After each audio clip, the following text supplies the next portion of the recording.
Thank you all for inviting me. I'm really glad to be here, and it's really great to get to talk to you all remotely from Michigan. So thank you for that, for giving me the opportunity to speak to you today from the other side of the globe. And I'm talking to you today about how I think about population genetics and quantitative genetics, and in particular, thinking about plasticity and the importance of the environment. So the really big question my lab is interested in is basically trying to understand why there's genetic variation for traits within species. When we go out in nature and we look around us, we see variation for traits, whether we're looking at things like flower size, leaf shape, time, developmental timing, color, anything we go out and look at, we see variation. And so we're interested in why that's the case. And so I'm just going to briefly walk through when I say, why is that happening? What do I mean when I say that? Like, what am I talking about? So when I say why, I'm really interested in the evolutionary mechanisms that shape the genetic variation for traits. And I think it's important because, um, we may expect that at any given place, at any given point in time, there should be some optimum way to be. So if you're a cartoon plant in this picture, maybe it's optimal to be sort of medium sized here, and selection should move everybody towards that optimum. So when we see variation, it means that this isn't happening for some reason. So why might that be? Why is selection not able to move everyone towards an optimum? So the first explanation for why there's variation is maybe we're wrong and there's not actually an optimum. We're just seeing variation because the traits that we're looking at don't affect fitness, and so mutations happen, they drift around in the population, and that creates variation. The second explanation is that there is variation, or there is selection towards some optimum, but that mutation is strong enough to push individuals away at that optimum. So we see variation persisting sort of at a balance between mutation, which creates variation, and selection, which removes it. And that's related to some of what I worked on in my PhD, looking at evidence for that in gene expression variation. Third, we may see variation because balancing selection actually acts to increase variation. Balancing selection is a catch-all term that can include things like negative frequency dependent selection, which I know some of you work on, or temporally variable selection, where the optimum differs at different times of the year or different times. And there's a special type of balancing selection called local adaptation, where the optimum differs in space, and we see variation because the optimum trait value is different in different places. And so these are just a brief overview of sort of the kinds of explanations we think about for shaping variation. And the other way we can kind of think about this or conceptualize it is that we're getting variation from this process where we have genotypes that create traits. Those traits affect fitness, and fitness goes back to the genotypes. And every time we iterate through this process, this affects variation. But everything, a lot of what I'm going to talk about today has to do with plasticity in the environment. Because one thing I think is really important is that the environment shapes all of these movements through this system.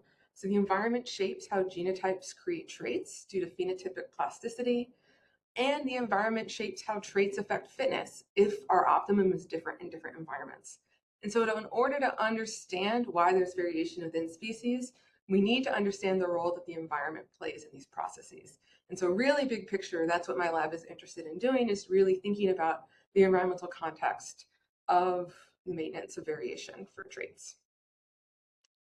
But this has been kind of challenging to do, so I'll just run through really briefly why I think that is. So population genetics developed around ideas of sort of simple fixed traits that were easy to study, whether we're thinking about fly traits or plant traits or human traits like blood type.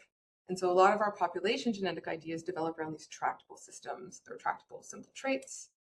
Meanwhile, evolutionary ecologists like Klaus and Keck and Heisey, they were out studying plasticity in nature, so seeing the effects that environment had on traits, and then also seeing how phenotypic optimums might differ in different places. But they weren't working on systems that were genetically tractable where they could use population genomic techniques. So I think only like during the course of my career have we really been able to combine these two approaches. And so this is an example of that from a project I worked on as an undergraduate that happened in Europe, looking at Arabidopsis thaliana, where the Annie Schmidt in her lab planted out genotypes from hundreds of genotypes from different parts of the world, and were able to measure both fitness and find the genetic basis of things like fitness and trait plasticity and put this all together. For example, This is a Manhattan plot just showing SNPs that were associated with trait plasticity.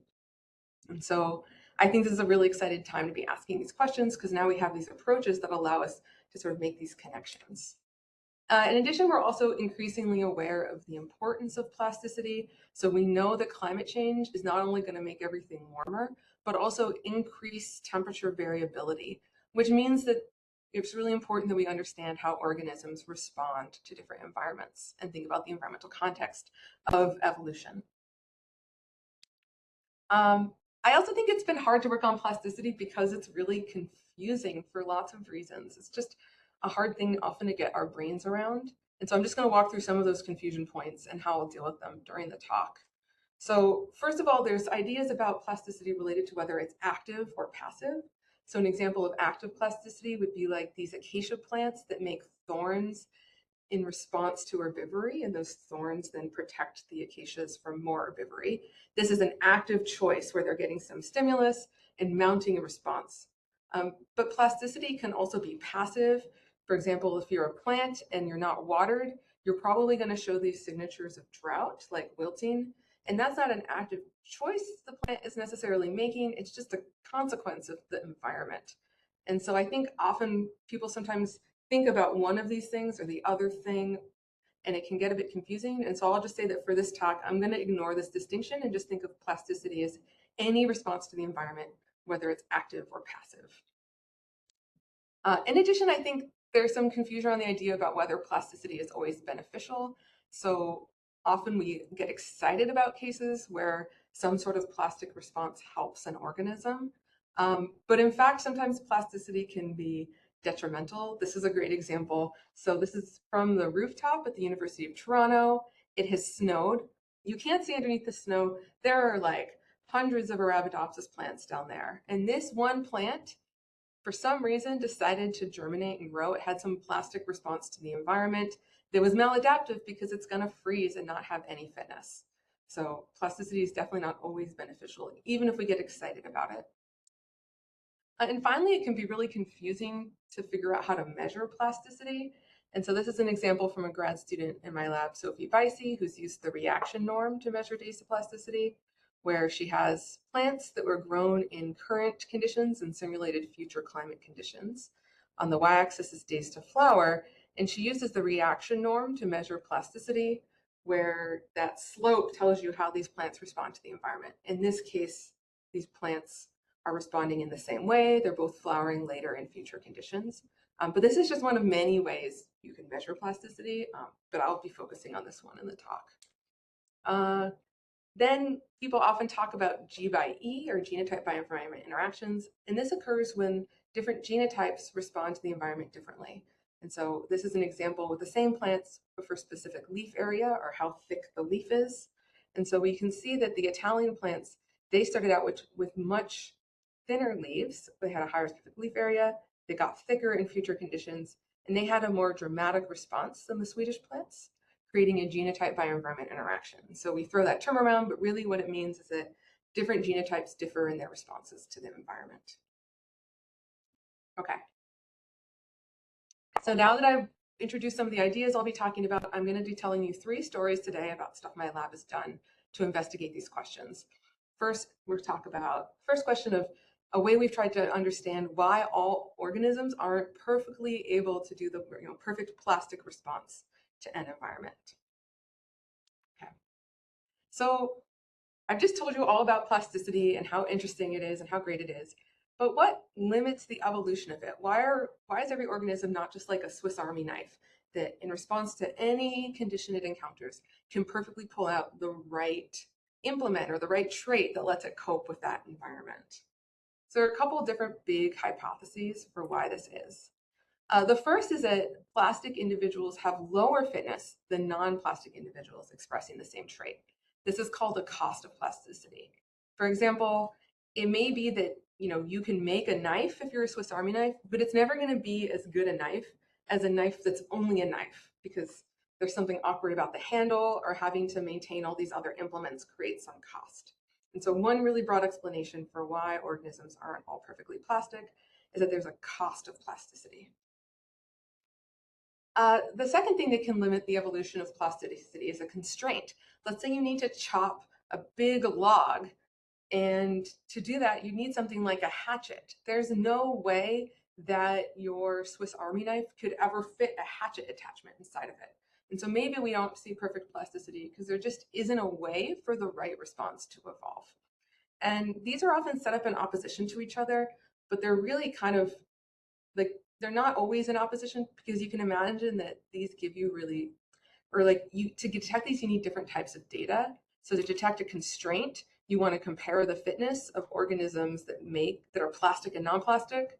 Whereas to detect a constraint, you want to like actually figure out what the optimum would be and figure out if it's possible. So they're not really mutually exclusive explanations.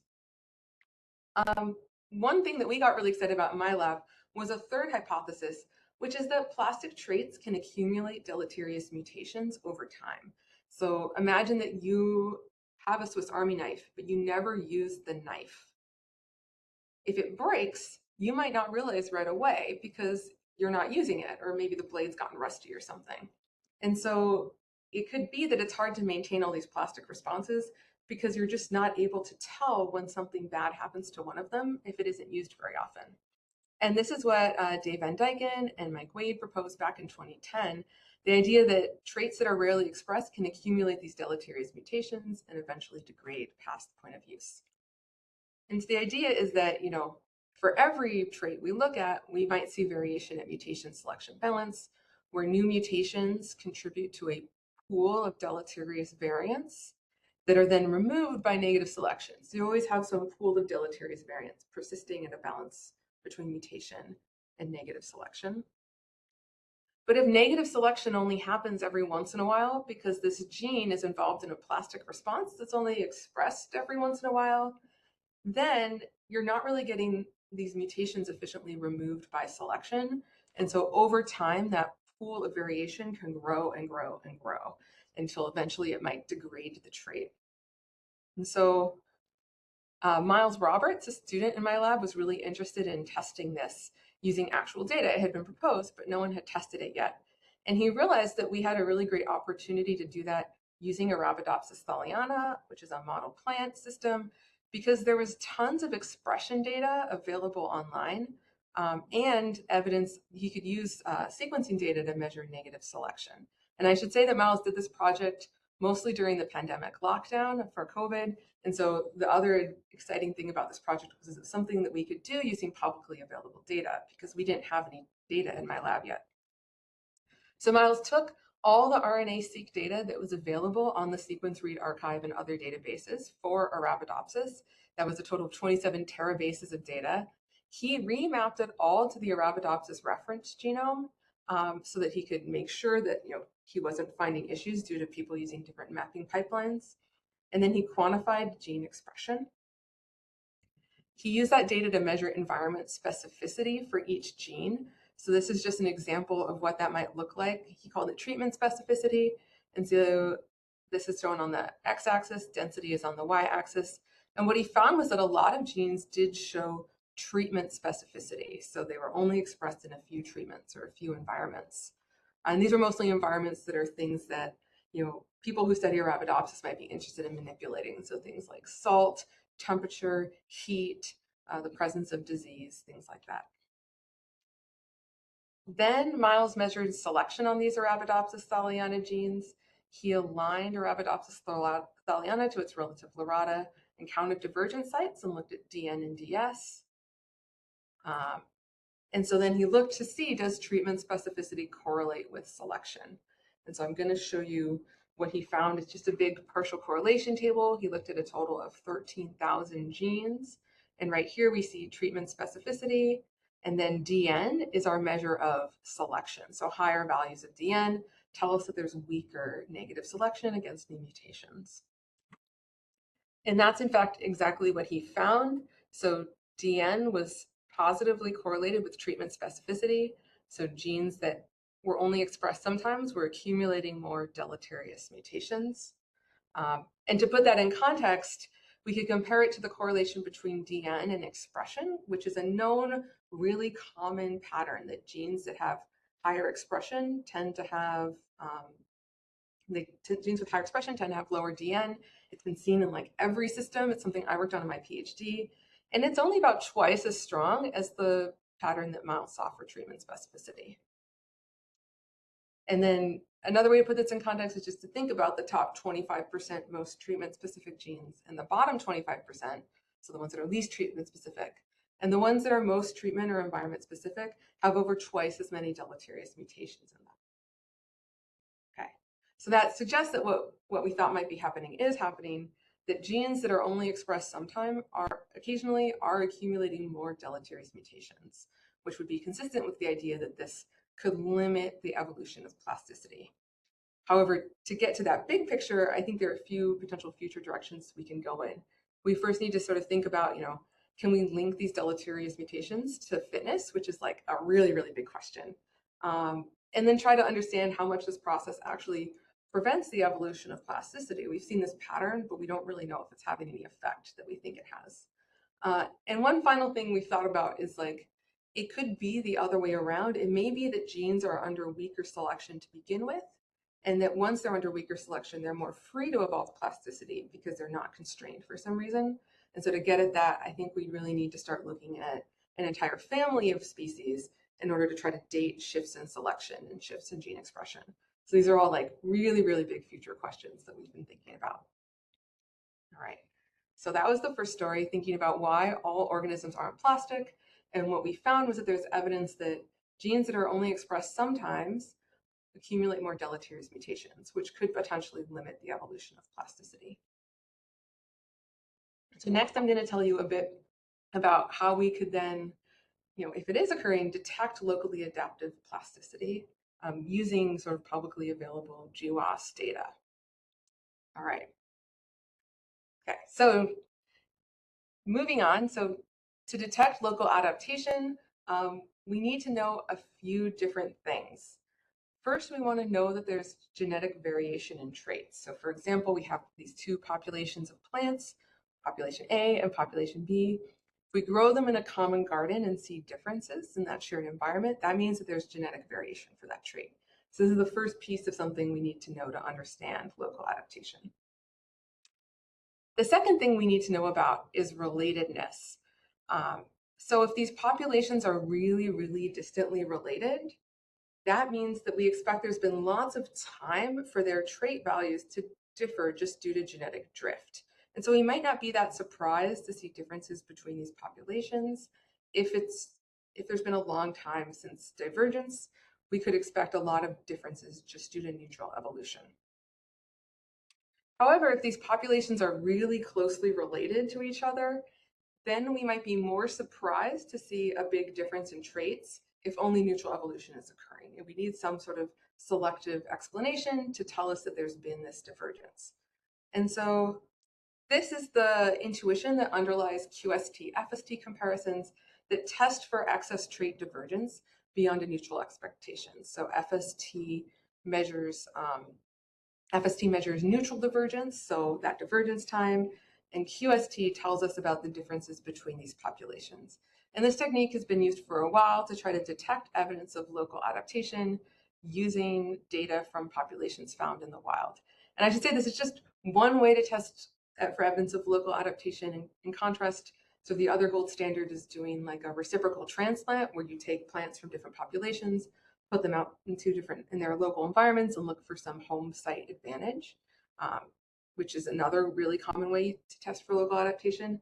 But this way lets you sort of look for evidence that local adaptation has contributed to the trait divergence that you see when you look at natural populations.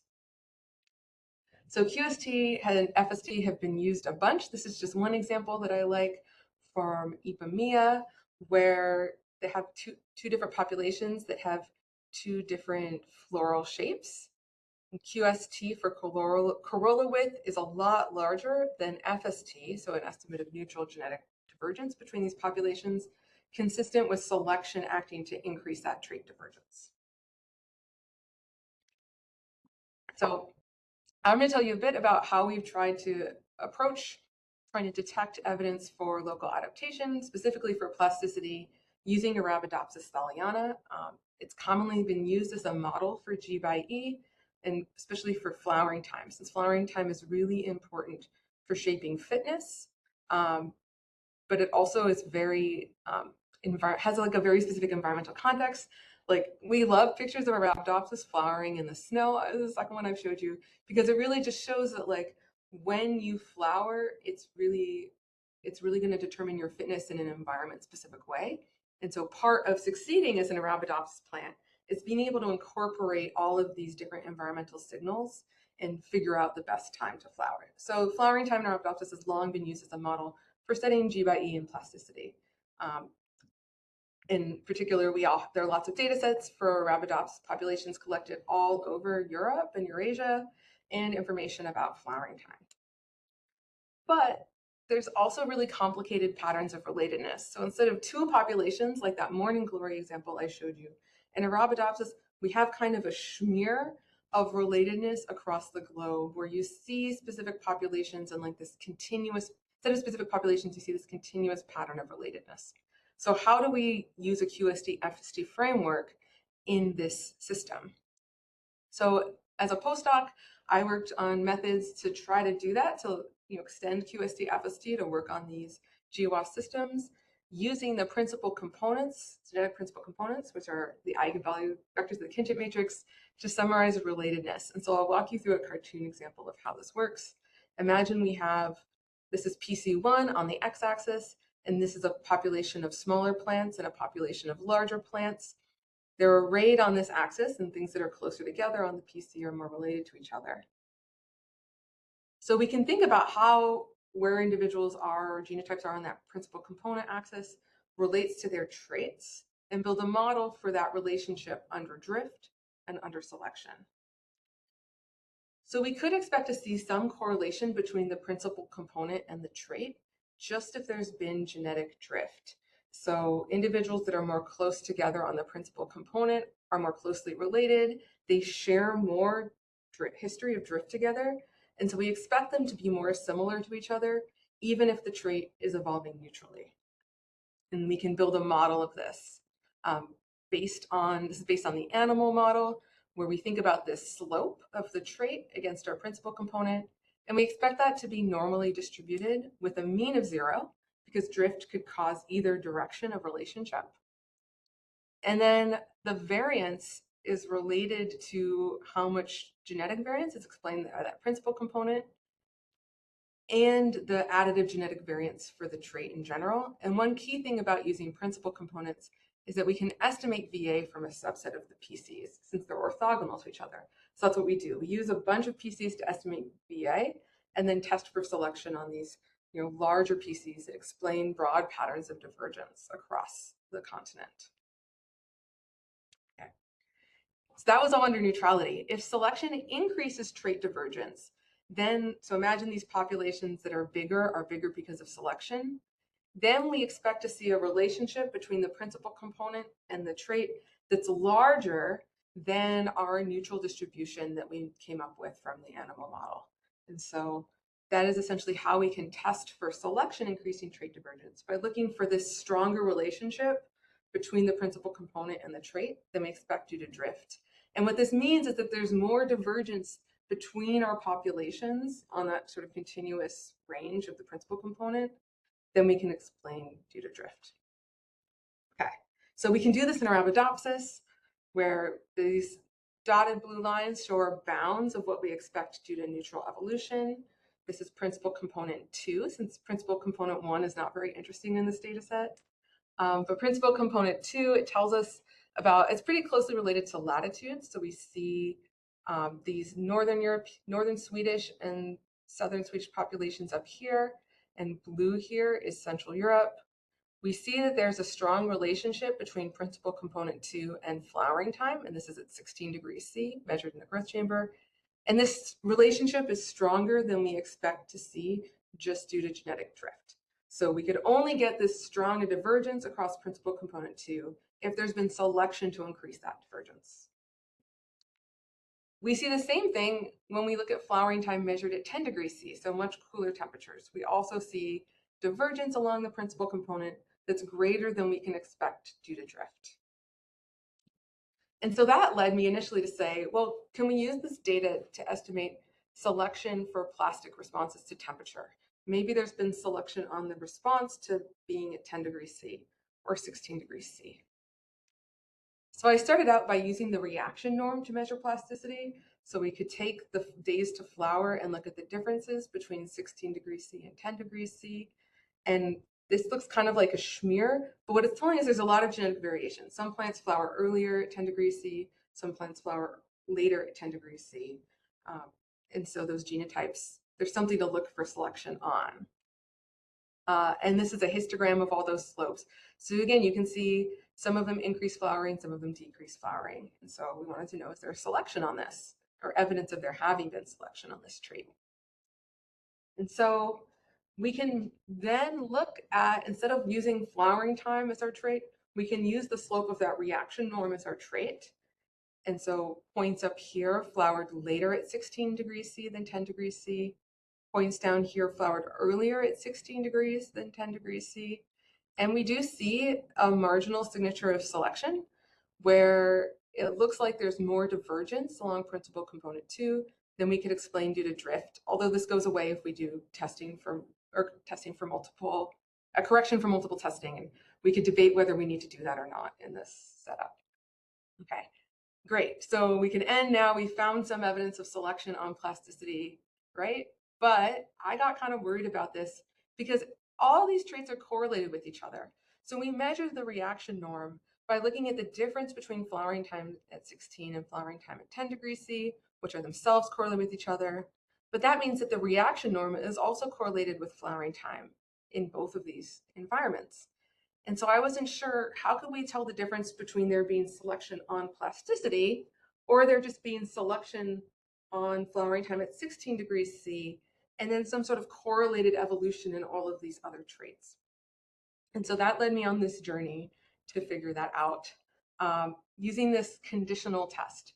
So the idea was that if we wanted to disentangle whether there's been selection on plasticity directly or selection on just traits that are correlated with plasticity, we could actually build that into our test using a version of this test that that like takes the expression of one trait into its neutral expectation. So what we would ask is trait 1, which might be flowering time at 16 degrees C, is that locally adapted if we condition on trait 2, say flowering time at 10 degrees C? And so now I'm showing you this cartoon example with these two traits. The idea is that we take information about trait 2 and incorporate it into a conditional expectation for what we expect under neutrality. So now instead of just modeling neutral evolution based on the animal model, we're now incorporating in the mean of trait 1. So this is what this is our conditional expectation for what these values are. We have the mean of trait 1, the mean of trait 2, and then the correlation between these traits. So we sort of expect, even under neutrality, that our trait will look, if it's really well correlated with another trait, it should look like that trait, and we could expect that even if there hasn't been selection on our focal trait directly. So what does this look like in reality? Then we took this conditional test and applied it to flowering time at 10 degrees C, conditioning it on a flowering time at 16 degrees C. These blue dotted lines show our neutral expectation. Sorry, Emily, I don't know. I couldn't hear you for past 5 minutes or something Oh, like really? this. Yes, I don't know what's with the others, but at least Elizabeth had the same problem. Oh, I'm sorry. Maybe I don't know. Did anybody, was this a general problem? I could hear it with some stops, like 1 second, but yeah, hear everything. Can you hear me now? Yes, now it's good. I see you, I hear you. Okay. I didn't change anything, so I'm not sure. No, it could be like maybe it was only a problem for VetMed people. Yes, seems like the people are writing that they had no problems. Just we. Okay, I'm sorry. I then just Okay. continue. Sorry. Oh, no worries. Okay, I'll continue and I'll try to just give some reminders of what you may have missed. Okay, so we have this conditional test for selection on, so what these blue dotted lines are is they're showing a conditional expectation for flowering time at 10 degrees C. If it's neutrally evolving, but it just happens to be correlated with flowering time at 16 degrees C. Okay, and so we expect even under neutrality, there's going to be some relationship because we knew that there was evidence of selection on flowering time at 16 degrees C. And that's why these dotted lines are tilted a bit. And this is what the actual data looks like. All of these points are different Arabidopsis plants colored by population. These are our neutral expectations. And while we see a relationship between the principal component and flowering time at 10 degrees C, we can explain this just by its correlation with flowering time at 16 degrees C. And so the way I interpret this is that there isn't any evidence for selection on plasticity. There's just been selection on flowering time when it's in warm conditions, and then we see all these other traits getting dragged along because they're correlated. Not everyone agrees with me on this, but this is what I think is happening. Okay.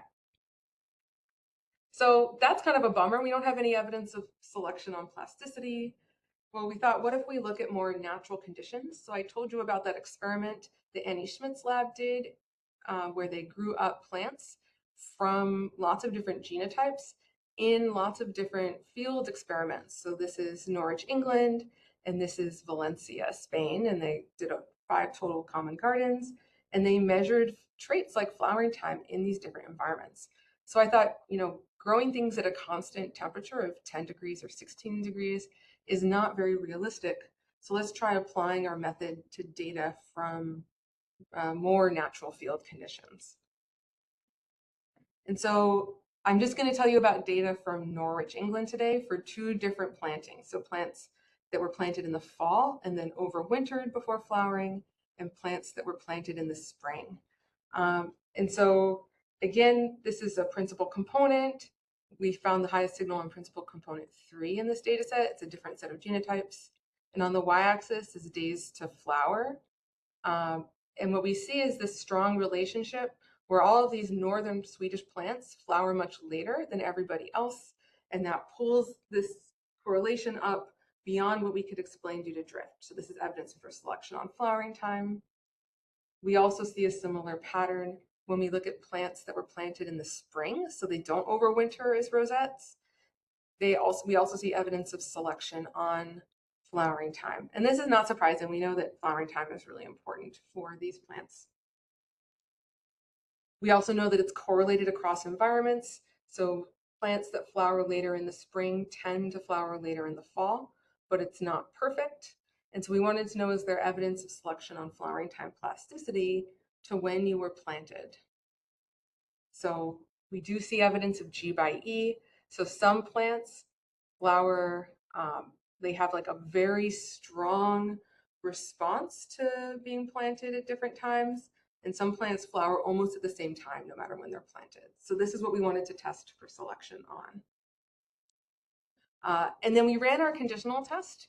And what we did find is that there was evidence of independent selection on both environments. So if you measure flowering time in the fall and you condition it on spring flowering time, you still see evidence of selection on the fall flowering time, even incorporating spring, and vice versa. You see evidence of selection on spring flowering time, even incorporating information about when plants flower in the fall. And so I interpret this as evidence of selection on plasticity, because we're getting evidence that we're getting evidence that these traits are evolving independently. And so there's selection to do something different in the spring than in the fall, and vice versa. And so that's what I think we're able to do with this. And I think this could be really powerful because there's lots of different data sets that people are generating right now where they have evidence, or they have traits that are measured across multiple environments for a large panel where they've genotyped them so they can measure these principal components. And so if anyone wants to talk about applying this to their own data, I'd be excited to talk about it. So yeah, what does it mean? We knew we could measure selection on plasticity directly. I'll just skip that for time. But now what we can do is kind of measure evidence that selection in the past has contributed to differences in how organisms respond to different environments. If you're interested in using these methods, they're available on GitHub. And since I didn't have time earlier, or I didn't find a good spot earlier, I should point out that this is stuff I've been working on with Hussein Aga, who's a postdoc in my lab, and Jeremy Berg at the University of Chicago. And hopefully we'll have a preprint out this summer. Okay, so told you about why all organisms are plastic and some things we've been working on in the lab to try to detect adaptive plasticity. Hopefully you all can still hear me okay. I'll try to talk slower for the last bit. But I wanted to tell you in the last 10 minutes just about some of the empirical work my lab has been doing to try to study plasticity in the real world. Okay, so we've been working a lot on the plant Capsella bursipastoris. I often set it up in contrast to Arabidopsis because they look very, very similar. In contrast, Capsella bursipastoris is an allotetraploid, and it's way more common than Arabidopsis. So if you've walked around and thought you saw Arabidopsis, there's probably most likely that it was actually Capsella, just because it's very common. And you can tell that it's different because it has these really cute heart-shaped fruit. So Capsella bursipastoris has a worldwide distribution. Some people have called it the most common plant in the world. And so it's also pretty much everywhere, including in Lansing, Michigan, where I live. And so in spring 2020, back when I was taking a lot of walks, thinking about how my lab hadn't generated any data yet, I started noticing that there was Capsella all over my neighborhood. And one of the things I noticed was that not only was there Capsella everywhere, but there was a lot of variation for flowering time. So plants were flowering over the course of like 3 months in different populations around my neighborhood. And so I was curious if that was genetic, because if so, then we could actually study why there's variation. And so I collected plants from all of these different locations. And this is just a map showing you that they were all from quite close together. This is about a mile from here to here, but we were seeing big differences in flowering time. Then when we got back into the lab, Mia Stevens, a technician in the lab, grew up all of these plants. And this kind of gives it away. When we grew the plants in Common Garden, we still saw really big differences in when they flowered, suggesting that there's genetic variation for flowering, even within this small geographic location. And this is just an example of what that looks like in data. Here are all of our different populations, and here's days to flower. And we see differences ranging from up to a 3-month difference when grown in the same conditions, which is about the difference we saw between Northern European and Southern European Arabidopsis. So that's a huge difference just in this small place. So we were curious about why that is. We did a bunch of sequencing of these populations just to compare them to what we saw in Eurasia. So Capsella bursipastoris originated in Eurasia and came to North America with European humans. So it's only been here for about a couple hundred years since its introduction. And so we were curious about where our plants came from. So within Eurasia, we see 3 different clusters of Capsella bursipastoris genotypes: Mediterranean, Northern Europe, and Asian. So Asia's a big place. These plants are mostly from China. And this is a map just showing a bunch of different publicly available Capsella bursipastoris populations in these 3 clusters: Northern Europe, Mediterranean, and Asia. When we then looked at our Lansing Capsella bursipastoris, we found evidence that there were ancestry from multiple Eurasian clusters just within our one city. So we had some plants that were from the Mediterranean and some plants that were most closely related to Northern European populations. And this is work done by Maya Wilson-Brown and Adrian Platz. So we thought that was really exciting and could potentially explain some of this variation. So Maya and Chrissy, a postdoc in the lab, went out and collected all over the Midwest and the West Coast of the US and got more genotypes to see how common this was that we were seeing differences in ancestry. And so what we found again when Maya and Adrian brought these back and sequenced them is that in the Midwest and in California, there's both Mediterranean in the circle and Northern Eurasian in the triangle ecotypes, sometimes present even in the same locations. However, when you go to the northeast of the US, in New York City and Connecticut and Boston, where we have samples, you only see Northern Eurasian populations. So one thing we're really interested in doing is trying to figure out how much of this is due to dispersal differences, just chance as to who ended up where, or whether there's actual selection sort of maintaining variation in some areas and eliminating variation in others. However, then Maya and an undergrad, Marissa, they grew up these plants in the growth chamber and measured flowering time. So, and they did see that there were differences in flowering related to latitude. So just like in Arabidopsis, plants from northern latitudes in North America flower later than plants from southern latitudes. However, they didn't see big differences between ecotypes. So the Mediterranean ones and the northern Eurasian ones didn't have very different flowering times, at least when grown in a growth chamber. So we want to follow this up by doing some experiments in more natural conditions. But this suggests that even though we saw this cool pattern where there's lots of variation in ancestry in small locations, that doesn't actually shape flowering time differences in our populations. Finally, in the last 5 minutes, I'll tell you a bit about some other traits we've been looking at in Capsella and get back to that plasticity question.